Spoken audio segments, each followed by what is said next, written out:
the new Air.o certified soft flooring, basically what you have is you're going to have a double face tape. A double face tape, which I have a piece kind of ripped off for you guys. You got a hold of it? You're going to get a hold of it. There you go. It is some sticky double face tape, and there's no two ways about it. The way that the coverage on the double face tape works, pretty much, you put it down, as long as you get 50% contact to the subfloor and the liner pulls off, that's the strength that you need. In other words, it doesn't have to be perfectly clean. It's got to be free of dust and water and all the other good stuff, just like you would normally do. But as long as the liner pulls up, then it's going to stay down. Now, the one thing that we're doing with this double face tape is different than most. It actually has a carrier. So we're using a polyester carrier. This particular prototype tape that we have here, it's 2.5 mil down, 2.5 mil up, and then there's a polyester carrier in between. So you don't have the ooey gooey mess of stuff that's kind of rolling up, the non-carrier version of the tapes. So on this, the carrier on which you guys will actually purchase will be 5 mil of adhesive down and 2.5 mil up. So more adhesive going down the floor. So as sticky as that is, let me steal this from you. As sticky as that is there, it's actually going to be stickier on the new stuff that you're going to get. About twice as sticky in all honesty. And this is really sticky enough to work, especially on a clean floor. So one thing that we were looking at is we wanted to make sure that the adhesive would be good for concrete floors and wood floors as well. So basically, cutting technique.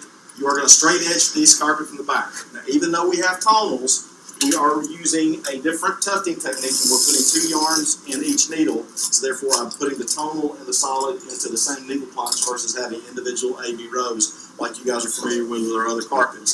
So no more of the light yarn, dark yarns coming together when you're working with the Air.o product. So when we're straight edging it, if you notice, Sandon has a little different straight. Other than putting his tape down, I just kind of forgot that part. I'll let you do that.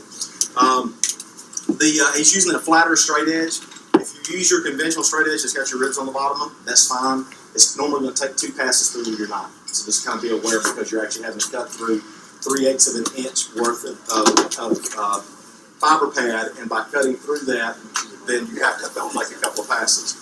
These thin roll-up straight edges, we've been getting them offline from Amazon. Kind of a weird place to get tools from, but Amazon, they're actually coming from overseas. They're a European straight edge. They're actually listed in meters, not in feet. So this particular unit is a 2-meter roll-up straight edge. So if you type in on the Google search, 2-meter roll-up straight edge, it'll pop up. And they also offer it in 4-meter. So 2-meter being about 6'7", 4-meter at 13'2". So for the longer straight edges, it works really, really good when you're cutting the carpet up in the driveways. So instead of having to snap your chalk lines on the back that you can't see, and we always tell you guys, don't use blue chalk, don't use red chalk, use white chalk. Okay, white chalk on a white back is kind of a little difficult to see. So what do we normally do? Add a little blue chalk to the white chalk, just where we get a little bit of chalk to it. And of course, it's on the khaki carpet, and the blue chalk gets on the khaki carpet, and that's kind of one of the installer things. So anyway, that straight edge across works really, really well. So basically what Sandon's doing, he's taking the double face tape. He goes around the perimeter. So you have 2 choices for your application. You can either use double face tape, or you can use our adhesive. The use of the Air.o double face tape or the Air.o adhesive is a must to get your warranty. The adhesive is a pressure sensitive adhesive. It's going to be of a blue tint, kind of like our Impress adhesive. I know you guys are the carpet tiles. It's going to come in a 1-gallon container. 1 gallon of this will do 500 linear feet using this 7-inch applicator that will be provided in the boxes. The applicator will look a little different. The one we're going to be sending you guys out has a little bit of a small handle on it, but they do screw into the normal tape handles so you can stand up and push it around. The other thing is, if I'm putting the adhesive down, I put a squiggle down the side of the wall just like I'm trying to put down patchwork. I then take the applicator, load the applicator with adhesive, that way it's not pulling everything back up off the floor just like you're going to paint, and you simply push it around the perimeter, not pulling. And the push motion actually leaves, and I'll pass that around, kind of a hair type pattern to it because it's got like a regular nap on it. So it's a little more aggressive than a 3/8 snap roller as far as rolling it on. It's not as aggressive as a trowel, and we have found out from my residential guys, it's much easier to keep the adhesive off the baseboard with something that doesn't roll, or I don't have to trowel. Because the big thing with raised baseboard, if I'm using the trowelable glues, the glue wants to go up underneath the baseboard. There's no way that you can avoid it. So you can use the adhesive around the perimeter. We still would prefer you guys use this tape on the seams. The reason for the tape on the seams is because the tape will act like your seaming iron. As I pull the liner up on the tape, it'll actually lift the carpet up into the air, making sure not to trap yarns in. So it kind of dummy-proofs it, okay? For my guys that are doing vinyl, how many guys here are still installing vinyl lane carpet? For you guys, you can use the glue on the seam. You're used to dropping it into it and having to pull it back up, so it's one of those give and take type deals. And then the other thing, if you have a dusty floor, concrete floors around here, a bunch. If you have those dusty concrete floors, use the adhesive, okay? And the adhesive can be used as your primer as well. So this tape and this adhesive are compatible. So What about paint on the floor? paint on the floor is, if the paint will interfere with the adhesion of the tape or the glue, then you gotta scrape the paint up. So if it doesn't affect the adhesion of the tape or the glue, then don't worry about it. I'm not worrying about the profile. If you got sheetrock dust or big lumps of sheetrock on a new construction or a redo, yeah, you gotta scrape those back up.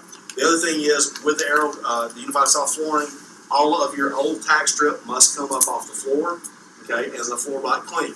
So if you're doing it on a concrete floor and you take it up, we'll kind of come up with a couple of numbers for you. If the hole's no bigger than a dime, don't worry about it. Understanding that hole's going to be about an inch away from the wall, I'm giving you 4-inch tape for the perimeter. I'm going to cover the hole. If the hole gets up to about the size of a quarter or bigger, go ahead and put some floating compound in there just to make sure that you get good adhesion down. Understanding that it's not going to be a huge deal, but it does make it a little bit easier. Now, basically what Santa did was dry fit the seam, place the seam and tape underneath it. He's going to back off just a little bit, make sure that he's coming together good. Basically, all you want to do is make sure the backing comes together and there's not a gap in the attached pad. If there's not a gap in the attached pad, the face will follow suit and come right together. They are kind of a homogeneous thing, meaning they're all together. And Santa did pass the samples out to you. So when you grab a hold of the sample and you look at the edge, we did not prep any of these edges to hand out to you guys. And you can actually see the yarn goes all the way to the edge of the carpet. And as long as that pad is touching together and there's no gap in that pad, then the yarns will follow through in the face.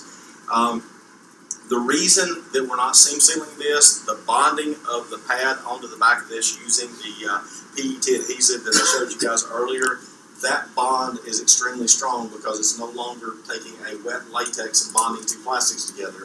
I'm actually taking a PET and bonding PET to PET to PET. So it's the same product being put together. The process of the installation is about 40% quicker than with conventional goods, simply because there's no stretching and there is no rhyme or reason how you install.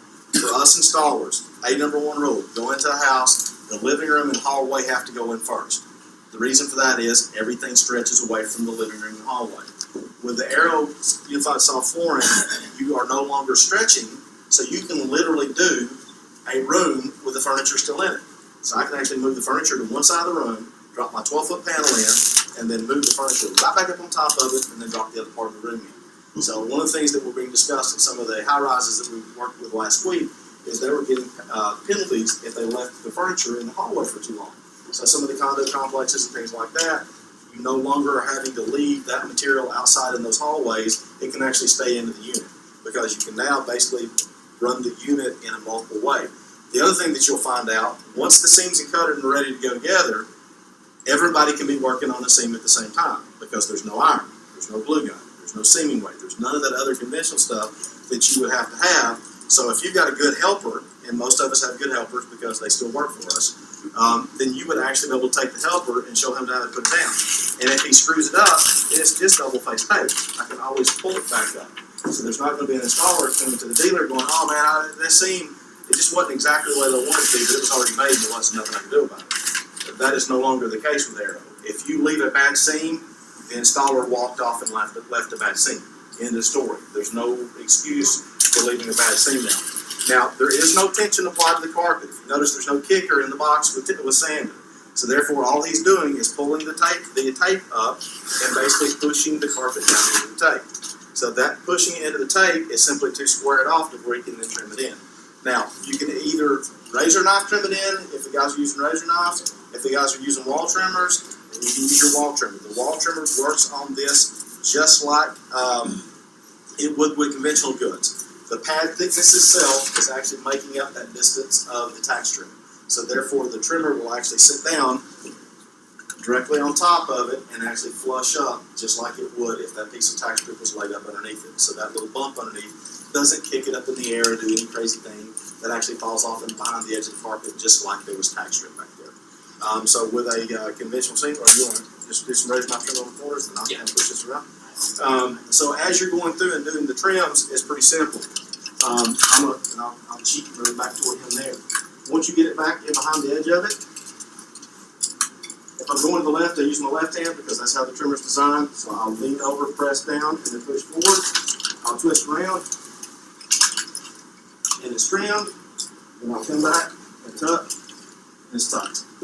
It's simple, that easy. In other words, when you're cutting through, this is not like cutting through conventional fiber pad. That's been one of the biggest misnomers about it. All of us installers, we hate fiber pad. Fiber pad's horrible. You try to cut through fiber pad, there's so much stuff in there.